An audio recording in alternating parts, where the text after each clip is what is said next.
ಮಲೆನಾಡಿನಲ್ಲಿ ಉಗ್ರರ ಹೆಜ್ಜೆ ವಿಶೇಷ ಕಾರ್ಯಕ್ರಮದ ಚರ್ಚೆಯ ಕೊನೆ ಹಂತದಲ್ಲಿದ್ದೇವೆ. ನಾನು ಶುಭ ನಿಮ್ಮನ್ನು ಕೇಳ್ತೀನಿ. ಇದು ಯಾಸಿನ್ ಭಟ್ಕಳ ನಂಟು ಬರ್ತಾ ಇದೆ, ನೀವು ಹೇಳ್ತಾ ಇದ್ರೆ ನಾವು ನೋಡಿದ್ದೀವಿ, ನಾವು ಅವನೇ ಅಂತ ನಮಗೆ ಡೌಟ್ ಬಂದಿದೆ. ಯಾವಾಗ ಅಂದರೆ ಯಾಸಿನ್ ಭಟ್ಕಳ ಅರೆಸ್ಟ್ ಆದಾಗ ಟಿ ವಿ ಮತ್ತು ಪೇಪರ್ಗಳು ನೋಡಿದೆ. ನಿಮ್ಗೆ ಅದೇ ಖಾತ್ರಿ ಇರೋದ್ರಿಂದ ನೀವು ಈಗಲೂ ಕೂಡ ಆ ಒಂದು ಸ್ಟೇಟ್ಮೆಂಟ್ ಬದ್ಧ ಆಗಿದ್ರಿ. ಸೊ ನಿಮ್ಮ ಅತ್ತಿಗೆ ಯಾಸಿನ್ ಭಟ್ಕಳ್ಗೆ ಸಂಬಂಧ ಕಲ್ಪಿಸೋದಾದ್ರೆ ಈ ಕೊಲೆಯಲ್ಲಿ ಯಾಸಿನ್ ಭಟ್ಕಳ ಕೈವಾಡ ಅಂತ ಹೇಗೆ ಹೇಳ್ತೀರಿ? ಬೇರೆಯವರು ಕೂಡ ಆಗಿರ್ಬೋದಲ್ಲ.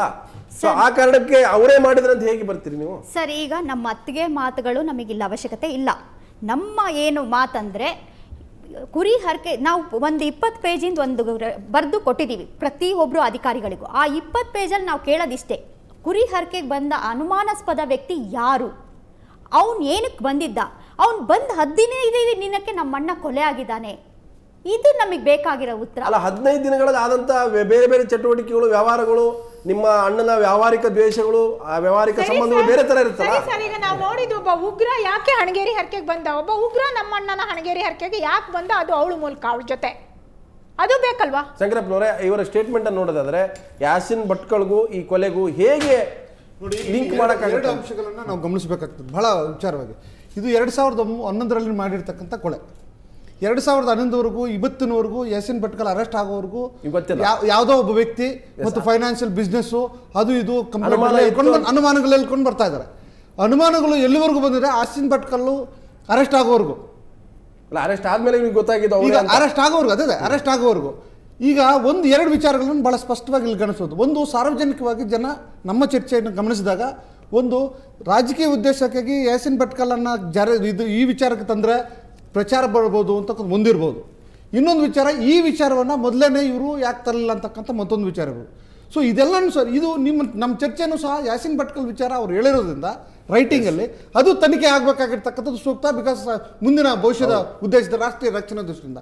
ಎರಡನೇ ವಿಚಾರ, ಒಂದು ವೇಳೆ ಇಂಥ ಒಂದು ಗಂಭೀರವಾಗಿರ್ತಕ್ಕಂಥ ವಿಚಾರವನ್ನು ಇವರೇನಾದರೂ ಸುಳ್ಳು ಹೇಳಿಕೆ ಕೊಟ್ಟಂಥ ಸಂದರ್ಭದಲ್ಲಿ ಸರ್ಕಾರದ ಮಿಷನರೀಸನ್ನು ಈ ಹೇಳಿಕೆ ಮುಖಾಂತರ ವೇಸ್ಟ್ ಆದಂಥ ಸಂದರ್ಭದಲ್ಲಿ ಇಂಥ ವ್ಯಕ್ತಿಗಳಿಗೆ ಶಿಕ್ಷೆ, ಅದು ತನಿಖೆಯಲ್ಲಿ ಇಂಥ ವ್ಯಕ್ತಿಗಳು ಸುಳ್ಳು ಹೇಳಿಕೆ ಕೊಟ್ಟಂಥ ಸಂದರ್ಭದಲ್ಲಿ ಮಾಜಿ ಗೃಹ ಸಚಿವರು ಡಿ.ಸಿ.ಎಂ ಆದಂಥ ಅಶೋಕ್ ಇದ್ದಾರೆ. ಅಶೋಕ್ ಅವರೇ, ಈ ಪ್ರಕರಣದ ಬಗ್ಗೆ ತಮಗೆ ಸಂಪೂರ್ಣ ಮಾಹಿತಿ ಇದೆ ಅಂತ ನಾನು ಭಾವಿಸ್ಕೊಂಡಿದ್ದೇನೆ. ಯಾಕಂತಂದ್ರೆ ತಾವೇ ಗೃಹ ಸಚಿವರಾಗಿದ್ದಾಗ ನಿಮ್ಮ ಬಳಿ ಕೂಡ ಈ ಸಹೋದರಿಯರು ಬಂದು ಮನವಿಯನ್ನು ಕೊಟ್ಟಿದ್ದಾರೆ, COD ತನಿಖೆ ಕೂಡ ಆಗಿದೆ. ಆದರೆ ಈಗ ಅವರಿಗೆ ಬಂದಿರತಕ್ಕಂಥ ಒಂದು ಅನುಮಾನ, ಯಾಸಿನ್ ಭಟ್ಕಳ್ ನಮ್ಮ ಕುಟುಂಬದ ಕಾರ್ಯಕ್ರಮಕ್ಕೆ ಆಗಮಿಸಿದ್ದ, ಸೊ ಅದಾದ ನಂತರ ಕೊಲೆ ಆಗಿದೆ, ಯಾಸಿನ್ ಭಟ್ಕಳ್ಗೂ ನಮ್ಮ ಅಣ್ಣನ ಕೊಲೆಗೂ ಸಂಬಂಧ ಇದೆ, ಯಾಸಿನ್ ಭಟ್ಕಳ್ನ ಪತ್ತೆ ಮಾಡುವಂಥ ಕೆಲಸ ಆಗಬೇಕು.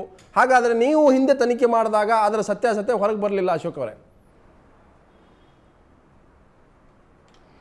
ಅಲ್ಲ, ಕರೆಕ್ಟ್. ಅವರು ಏನು ಮನವಿಯನ್ನು ಕೊಟ್ಟಿದ್ರು ಆ ಸಂದರ್ಭದಲ್ಲಿ, ಆ ತನಿಖೆಯ ಜಾಡು ಅವತ್ತು ಯಾಸಿನ್ ಭಟ್ಕಳ್ ಆ ತನಿಖೆಯ ಜಾಡಲ್ಲಿ ಸಿಕ್ಕಾಕೊಂಡಿಲ್ಲ ಪೊಲೀಸರ ಕೈಗೆ. ಇವತ್ತು ಅವರು ಕುಟುಂಬದವರು ಇರ್ಬೋದು, ಅವರ ಪತ್ನಿಯವರು ಇರ್ಬೋದು, ಅವರ ಬೇರೆ ಸ್ನೇಹಿತರಿರ್ಬೋದು, ಅವರು ಯಾರು ಡೌಟ್ ಬರ್ತೈತೆ ಅನ್ನೋದನ್ನು ಭಾಳ ಮುಖ್ಯ ಆಗ್ತೈತೆ. ಇವತ್ತು ಅವರು ಆ ಡೌಟನ್ನು ವ್ಯಕ್ತ ಮಾಡಿದ್ದಾರೆ. ಮತ್ತು ಯಾಸಿನ್ ಭಟ್ಕಳನ್ನ ನೋಡಿದ್ದೀನಿ, ಅವರು ಈ ಥರ ಆ ಸಂದರ್ಭದಲ್ಲಿ ಇಲ್ಲಿದ್ದರು ಅಂತ ಹೇಳೋದ್ರಿಂದ ನಿಜಕ್ಕೂ ಇದನ್ನು ಪೊಲೀಸ್ ಒಬ್ಬ ಮಾಜಿ ಗೃಹ ಸಚಿವನಾಗಿ ಮತ್ತೊಮ್ಮೆ ಓಪನ್ ಮಾಡ್ಬೋದು. ಇದಕ್ಕೆ ಈ ಕೊಲೆ ಕೇಸ್ಗಳು ಏನಿರ್ತತೆ ಈ ಥರದಕ್ಕೆ ಯಾವುದು ಏನು ಅಂತ್ಯ ಏನಿಲ್ಲ. ಎನಿ ಟೈಮ್ ಇದನ್ನು ಓಪನ್ ಮಾಡ್ಬೋದು. ಮತ್ತೆ ಇವತ್ತು ಅವ್ರದ್ದು ಡೌಟ್ ಏನು ಬಂದಿದೆ, ಮತ್ತೆ ಅದು ನಿಜನೂ ಆಗಿರ್ಬೋದು. ಇವತ್ತು ಒಬ್ಬ ದೊಡ್ಡ ಭಯೋತ್ಪಾದಕ ಈ ಕೃತ್ಯ ಮಾಡಿದ್ದಾನೆ ಅಂತ ಅವ್ರಿಗೆ ನಂಬಿಕೆ ವಿಶ್ವಾಸ ಇದ್ರೆ ಅದ್ರ ಮೇಲೆ ಪೊಲೀಸರು ಮತ್ತೊಮ್ಮೆ ಈ ತನಿಖೆಯ ಜಾಡಿ ಹಿಡಿದು ಅದನ್ನ ಭೇದಿಸಬಹುದು ಅಂತ ನನಗೆ ಇನ್ನೂ ಈಸಿ ಆಗ್ತೈತಿ. ಈಗ ಪೊಲೀಸ್ ಕಸ್ಟಡಿಯಲ್ಲೇ ಇದ್ದಾರೆ,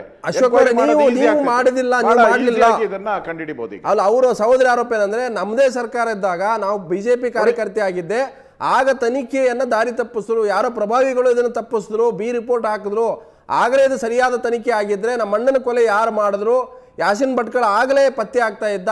ಇಂಥದ್ದೊಂದು ಪಿತೂರಿ ನಮ್ಮ ಅಣ್ಣನ ಕೊಲೆಯನ್ನ ಬಯಲು ಮಾಡುವಂಥದ್ರಲ್ಲಿ ಎಲ್ಲರೂ ಕೂಡ ವಿಫಲರಾದರು.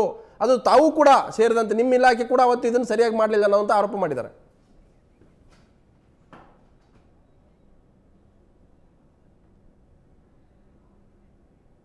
ಸೊ ಸಂಗ್ರಾಮ್ ಸಿಂಗ್ ಅವರೇ, ಈಗ ನೇರವಾಗಿ ಹಿಂದಿನ ಸರ್ಕಾರದಲ್ಲೂ ಕೂಡ ನಮಗೆ ನ್ಯಾಯ ಸಿಗ್ಬೋದಿತ್ತು. ಅಂದರೆ ಆಗಿನ ಪೊಲೀಸರು, ಆಗಿನ ತನಿಖಾ ವ್ಯವಸ್ಥೆಗಳು ಸರಿಯಾಗಿ ಇದನ್ನು ತನಿಖೆ ಮಾಡಿದರೆ ನಮಗೆ ಇವತ್ತು ಈ ಪರಿಸ್ಥಿತಿ ಬರ್ತಿರ್ಲಿಲ್ಲ. ಹಾಗೆ ಯಾರು ಇದರ ಕೈವಾಡ, ಯಾರು ಇದು ಪಿತೂರಿ, ಏನಾಯಿತು ಎಲ್ಲವೂ ಕೂಡ ಬಯಲಾಗ್ತಾ ಇತ್ತು ಅನ್ನುವಂಥ ಒಂದು ಅನುಮಾನ ಮತ್ತು ಒಂದು ಗಂಭೀರವಾದಂಥ ನೋವನ್ನು ಅವ್ರು ಹೊರಗೆ ಹಾಕಿದ್ದಾರೆ. ಹೌದು ಸರ್, ಇದು ನೀವು ಹೇಳಿದ ಕರೆಕ್ಟು. ಯಾಕಂದರೆ ಸರಿಯಾಗಿ ಇನ್ವೆಸ್ಟಿಗೇಷನ್ ಮಾಡಿದರೆ, because this case under section 302 ಮಾಡಿದಾಗ ಇದಾಗ್ತಾ ಇತ್ತು. ಯಾಸಿನ್ ಆಗಲೇ ಅರೆಸ್ಟ್ ಆಗ್ಬಿಡ್ತಾ ಇದ್ದೇನೋ 2011 ಬಿಕಾಸ್ ಇಸ್ ಆ್ಯಕ್ಟಿವ್. ಆಗ 2011 ಅವನು ನಾವು ಇಂಟೆಲಿಜೆನ್ಸ್ ನೋಡ್ತು ಅಂತ ಹೇಳಿದ್ರೆ ಅವನು ಪ್ರೆಸೆಂಟ್ಸ್ ಇದೆ ಇದರಲ್ಲಿ, ಎಲ್ಲಿ DK ಡಿಸ್ಟ್ರಿಕ್ಟಲ್ಲಿ ಇತ್ತು ಅದು. ಅಲ್ಲಿ ಎಲ್ಲ ಅವನು ಗ್ಯಾಂಗ್ಸ್ ಎಲ್ಲ ಮಾಡಿದ, ಮಾಡ್ಯೂಲ್ ಅವನು ಮಾಡಿದ್ದ, ಎಲ್ಲರಿಗೂ ಪ್ರಿಪ್ರೇಷನ್ ಮಾಡಿಸ್ತಾ ಇದ್ದ, ಅದೆಲ್ಲ ಇದೆ. Is no this thing. ಯಾಕಂದರೆ ತೀರ್ಥಹಳ್ಳಿ ಬಂದಿದೆ ಒಂದು 150-200 ಕಿಲೋಮೀಟರ್ಸು. ಸೊ ಹಾಗಾದ್ರೆ ಹಿಂದಿನ ಸರ್ಕಾರ ಕೂಡ ಯಾರ್ದೋ ಒಬ್ಬ ಪ್ರಭಾವಿಗಳ ಒತ್ತಡಕ್ಕೆ ಈಡಾಯಿತು, ಆ ತನಿಖೆ ದಾರಿ ತಪ್ಪಿತು, ಇವ್ರಿಗೆ ನ್ಯಾಯ ಸಿಗಲಿಲ್ಲ ಅಂತ ಆಗುತ್ತೆ. ಸರ್, ರಾಜಕೀಯ ಬಗ್ಗೆ ನಾನು ಹೇಳೋಕ್ಕಾಗೋದಿಲ್ಲ. ಯಾಕಂದರೆ ಆಸ್ ಎ ಪೊಲೀಸ್ ಆಫೀಸರ್ ನಾನು ಹೇಳಬೇಕು ಅಂದರೆ ದಿಸ್ ಶುಡ್ ಬಿ ಇನ್ವೆಸ್ಟಿಗೇಟ್. ಯಾಕಂದರೆ ಒಬ್ಬ ಟೆರರಿಸ್ಟ್ ನೇಮ್ ಬಂದ್ಬಿಟ್ಟ ಮೇಲೆ ಇದನ್ನ ಆಟೋಮ್ಯಾಟಿಕ್ ಆಗಿ ಗೊತ್ತಿರಲಿಲ್ಲ ಅವರಿಗೆ, ಟೆರರಿಸ್ಟ್ ಅಂತ ಗೊತ್ತೇ ಇರಲಿಲ್ಲ. ಸರಿಯಾದ ನಿಟ್ಟಿನಲ್ಲಿ ಪೊಲೀಸ್ ಅಧಿಕಾರಿಗೆ ಪ್ರಾಮಾಣಿಕವಾಗಿ ಒಂದು ತನಿಖೆಯನ್ನು ನಡೆಸಿದಾದಲ್ಲಿ ಯಾವ ಕೇಸಲ್ಲೂ ತಪ್ಪಿಸ್ಕೊಳ್ಳೋಕೆ ಸಾಧ್ಯ ಇಲ್ಲ. ಒಂದ್ ನಿಮಿಷ, ಯಾಕಂದ್ರೆ ತುಂಬಾ ಸುದೀರ್ಘ ಚರ್ಚೆ ನೀವು ಕೇಳಿಸ್ಕೊಂಡಿದ್ದೀರಿ. ಒಂದು ಇಲ್ಲಿರ್ತಕ್ಕಂಥ ಡೌಟ್ ಬರ್ತಕ್ಕಂಥದ್ದು, ಯಾಸಿನ್ ಭಟ್ಕಳ್ ಇದರಲ್ಲಿ ಪಾತ್ರಧಾರಿನ ಆತನೇ ಕೊಲೆ ಮಾಡಿಸಿದ ಅನ್ನುವಂಥದ್ದು ಒಂದು ಭಾಗ.